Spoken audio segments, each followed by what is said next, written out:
Outrocast. Well, my first exposure to you was Tell Everybody I Don't, Oh, and great music video and all that. And it's kind of the polar opposite of the music video before that. The music yeah, video where you're walking around and all sorts of people are yeah, there. So yeah. how far apart was the making of those two different videos? Probably like 3 months, 4 months, I'd say. Got Yeah. it. And then how far was it from starting this pandemic and the quarantining and all that to actually having this latest music video done? Because it couldn't be more timely. It was thank you. It was like 2 months, I'd say 3 months into the pandemic. So you were kind of sitting around doing the thing and then had the light bulb go off of, wait, this is something here. This is content.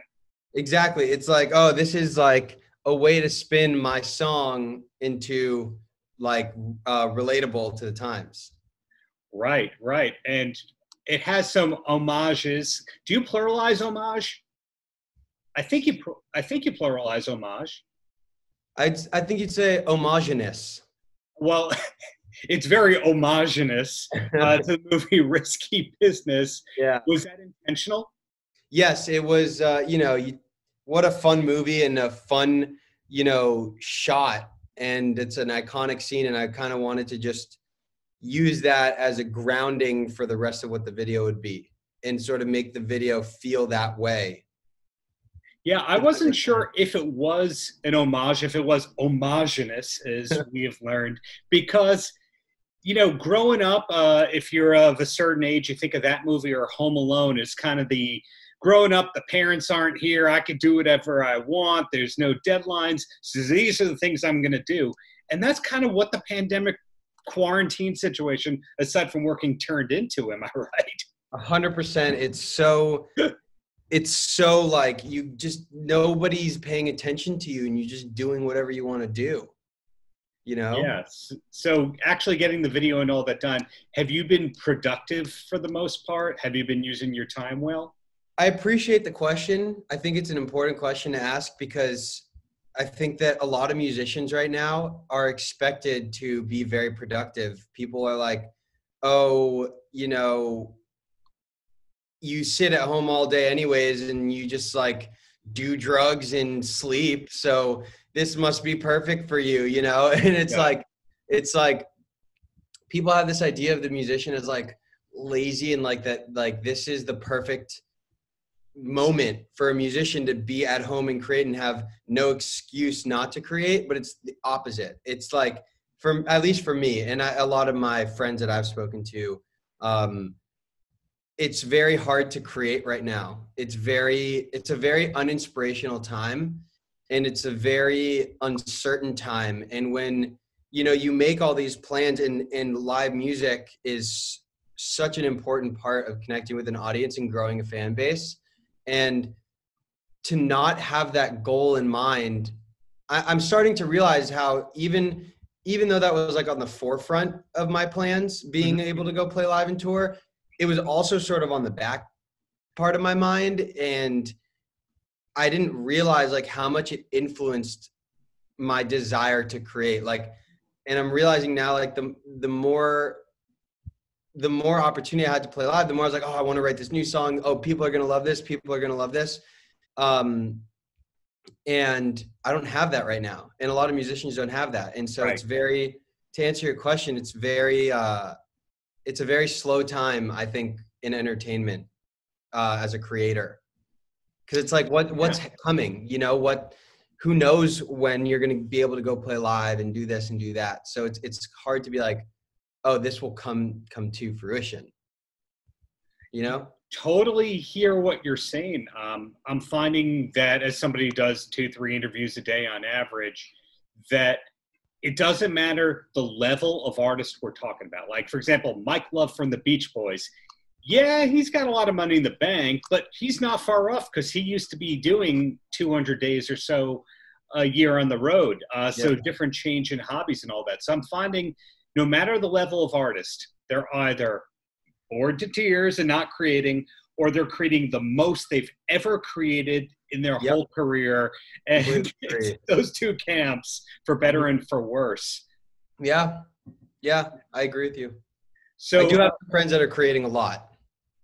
But back to you and the goodness that you do. With the song Tell Everybody I Don't, it was co-written with two great songwriters. Were these, was that song the only two, I'm sorry, let me rephrase that slip up there. Was that the only song that you'd written with Charles Midnight and all that? No, so Charlie and I met at one of my shows. He just happened to be there, and, you know, boom, bang, bing. And then now here we are, like 2 years later, we've been working together. We've written an entire body of work together, and we're writing new stuff together. Let me backtrack. I have definitely written during the quarantine. It just doesn't feel the same, you know? Right.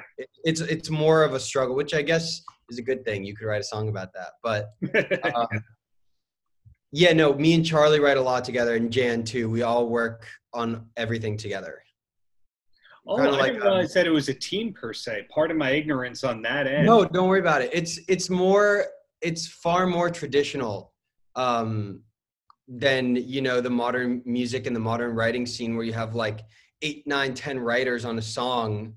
It's very, and like every song is like written by 6 new people and produced by 4 other people and this and that. It's like, which, no knock on that. I think that's awesome. And one day I'd love to do that. Like, I'd love to dip my toes into that side of things and see what kind of inspiration I get from that. But for now, I'm really enjoying the camaraderie and the loyalty and the friendship that we get from working together on everything and trusting each other. And we give everything to each other, and nobody's like, you know, nobody's like, oh, I want this, I want that. Everything's split even. And like everything, it's just super like I said, loyal. It's a very loyal group we have.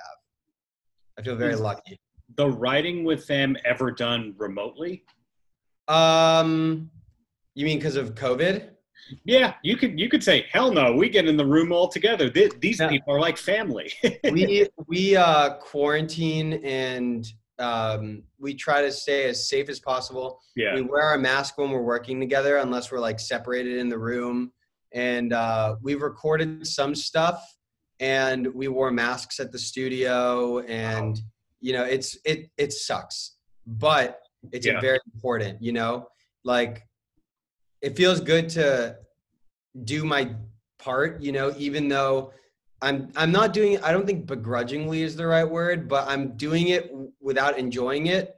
And I know it's frustrating because you walk into the studio and you see people on the street in Hollywood, like just walking around without a mask. And it's never going to get better unless we're all wearing our masks, but I'm still going to do my part. I'm not going to like give into that other side. It's like, oh, if they're not doing it, I'm not going to do it. Like, you know what I mean? Oh, right. Of course. There's some things you don't want to do that you do because, you know, it's the right thing. But something I'm finding, the more artists that I speak to that are based in the LA area, is LA is its own world of safety of COVID. It's kind of like, you know, if anybody winds up hearing this or watching this or whatever from Florida, no offense, I love you, Florida. But, you know, what Florida is doing is kind of here. What LA is doing is kind of here. And then New York is kind of in between the two. It's a little more lax for better and for worse. Yeah. Did you see that Apple came out and Google came out with like a new contact tracing software that they're going to start working with cities? I think that's going to be the solution, personally. I think that's really important. Yeah, it can't hurt to actually know where people went and what they did if it's information used correctly. Fingers crossed that that's what that is. I'll drive myself crazy. What about you? Have you been doing interviews with people in person at all, or collaborating with other? Do journalists collaborate together? Oh, I mean, that's a complex question. I personally talk with other journalists, and I go, hey, did you get this lead? Did you talk to this guy? You should. And then you'll find other people that go, no, that's my exclusive. Don't you dare take my exclusive. Wouldn't you say it's the same with the artists? You'll find some of them network and share tours, and then others go, no, I'm the star. I think that, I completely do find that with musicians. And I think it's very important to not be like shield it off because, you know, for example, there's this idea that goes around that's like, oh, like someone in my genre is blowing up, like that means that there's like less space for me. And that's a very self-centered way to think. But if I think in a better, even kind of more self-centered way, the way you should think about it is like, there's more people listening to the type of stuff that I make. So it's opening the genre more, and it's giving me more space. But yeah, there's definitely a lot of like, oh, like I don't want my opener like being better than me, or I don't want, you know, a lot of that for sure. Yeah. Yeah, if you go back to the history of a lot of my favorite bands, even they would be like, well, you can only use 4 channels on the mixer when you open for us. Yep. So drummer, you're going to have 1 mic on your set and that's it. You know, unfortunately, that's where a lot of rock and roll came from. But shifting to a more positive end for you, because you have all this experience at home, any TV or film discoveries that you could pass along that people should be checking out? In this time, I could not recommend Love on the Spectrum more on Netflix. It's a show it's like matchmaking for people with autism. And it is the sweetest thing that you could ever watch. Like all these people on the show, they're like, a lot of the interviewers, like, because, you know, they do like the little interviews in between like the footage of the meet, whatever.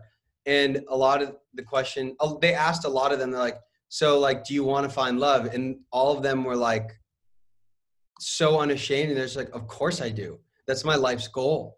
And it's like so refreshing to hear people that like aren't too cool to want love. They're honest, people, that are honest. I feel like everyone's just like, everyone tries to be so cool. You see like all these like British, I don't know if this is the right nomenclature, but you see all this trash TV. Like of all like the sexy British people and like all this stuff. And it just like, it doesn't make you feel good like Love on the Spectrum. So definitely watch that show. I mean, on that end, I don't need to say his name, but I interviewed somebody a couple of weeks ago who's on the autism spectrum, who's a singer-songwriter who outright says, I'm on the spectrum. And he gave me the most honest, great answers that he pulled no punches. So I think that's an interesting show that wasn't on my radar. It's both an amazing thing and a terrible thing. That a show that you think is the greatest thing, never heard of it. Yeah, I know. What about you? Have you been watching a lot of TV and film? Oh yeah. I mean, at the beginning of this, I discovered Brockmire. What is that? Not Harry Shearer, Hank Azaria. He did a lot of the voices on The Simpsons. It's him as a disgraced baseball announcer trying to make his way up. That's funny. That was good. Detroiters. I never saw that one. That was on Comedy Central. You watch Rick and Morty? I've heard it's great. Am I missing out on Rick and Morty? Oh my God, that's like the best show ever. I've seen it like 4 or 5 times. I've seen the whole series. Well, based on knowing that you're a Doobie Brothers fan, I know you got good taste. So if Zach Brandon says this is a good show, you cannot go wrong with Rick and Morty. Seriously, It's like the most clever show in writing you will ever see. It's amazing. I heard something about him turning himself into a pickle so he doesn't have to go to the doctor. Yep. Okay. I'm sold. And the whole episode is how like he's a genius and he like finds a way to like fight off sewer rats and like he becomes like a Mega Man with like arms and stuff. It's just so funny. He like takes a sewer rat and like kills it somehow and then takes its brain out and attaches it to himself and then like licks different parts of the brain with like detachable arms and it makes the arms. It's so funny. It's so funny. I could go on forever about Rick. I have never heard of anything like that, and I now know what's going on my to-do list. So 2 quick questions, and then you're a free man, Zach. And the first one is, give me 3 questions. 3 questions. Okay. The first question is, what was the artist that made you want to pick up a guitar in the first place?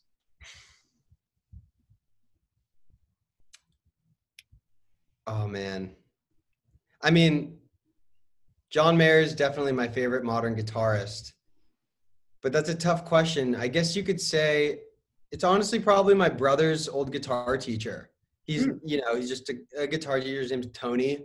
Such an incredible man, but like, he did a lot of like sort of Spanish like finger picking stuff and jazz, and it's just amazing to hear. But yeah, so either Tony, my old guitar teacher too, or John Mayer. Tony or John Mayer. Okay. Question number 2. When this is all over, besides playing live, what are you going to do?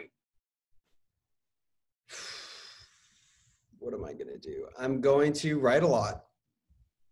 I'm going to travel, hopefully while I tour, and write a lot and learn a lot. The guy's got answers. And the closer, Zach, any last words for the kids?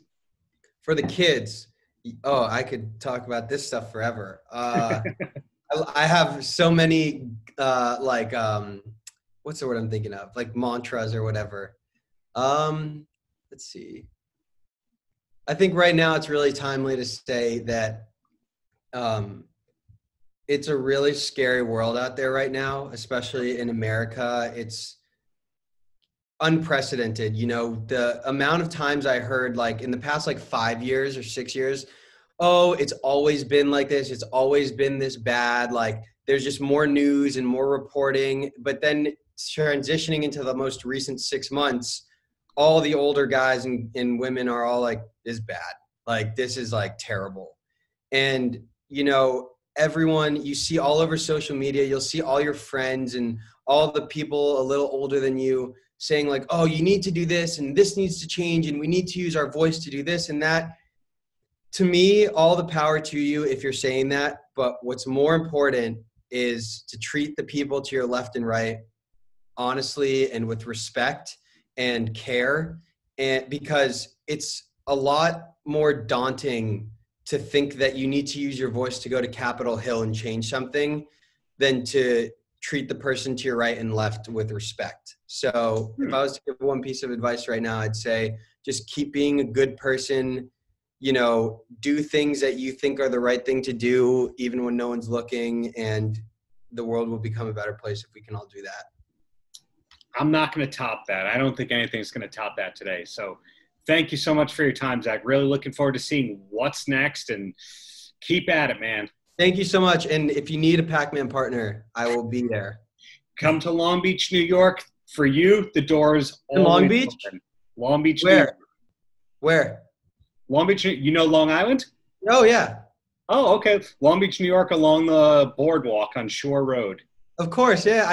We used to go, my dad's from Brooklyn, so we'd go every summer. I used to go to camp in Montauk. Amagansett, my favorite in Long Island. You have got taste. Yeah. Sometimes you got to explain to people, no, Long Beach, California. No, New York. Yeah. No, not Long Beach Island, Jersey. Not Long Beach, Indiana. Long Beach, New York. Yeah, there you live there during the year or just in the summer? Year round, man. You live on the beach and you deal with a bad winter just so you can live. Exactly. I remember growing up, all my friends, like because I made like New York friends and then I have LA friends. Yeah. And all my New York friends I was like, one year I was like probably, I don't know, 8. And I was like, how come nobody, why does everyone live in the city? And they're like, oh, everything shuts down at like 4 p.m., like coffee shops and everything by like 4 p.m. in the winter in East Hampton or in the Hamptons, you know, and Long Island and stuff. It just gets really desolate. Not here, man. Really? I'm not going to say people aren't wearing masks, but it's a little more lax. There is indoor dining limited. And if you look hard enough, you'll see Joan Jett and the drummer of Taking Back Sunday on the boardwalk. I used to go, do you know the writers versus artists baseball game? Yeah. I used to go to that every year. Oh, wow. So fun, yep. Small damn world. Well, world. The door is open for you to play Pac-Man when the time is right, Zach. Thank you. Thanks, man. Have a good rest of the day. Thanks so much for having me on. Outrocast.